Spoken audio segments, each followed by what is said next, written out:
وزیر داخلہ سندھ ضیاء الانجار اور IG سندھ غلام نبی میمن کے احکامات پر ضلع ملیر قائد آباد میں منشیات کے عادی اور فروخت میں ملوث افراد کے خلاف گرینڈ آپریشن کیا گیا۔ اس حوالے سے مزید تفصیلات جانتے ہیں ہمارے چیف رپورٹر کراچی جاوید محمود ارائیں سے۔ جی کیا تفصیلات ہیں آپ کے پاس، بتائیے گا۔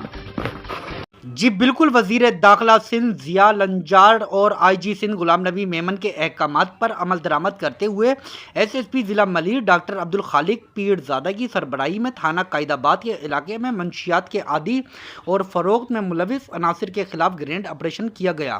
تھانہ قائد آباد SHO انسپکٹر رانا خوشی نے پولیس کی بھاری نفری کے ہمراہ کارروائی میں حصہ لیا، جس کے دوران متعدد افراد کو حراست میں لیا گیا۔ یہ افراد نہ صرف منشیات استعمال کرتے تھے بلکہ اس کی فروخت میں بھی ملوث پائے گئے۔ SSP ضلع ملیر ڈاکٹر عبدالخالق پیرزادہ کے مطابق حراست میں لیے گئے افراد کو قانونی کارروائی کے بعد بحالی مرکز منتقل کیا جا رہا ہے۔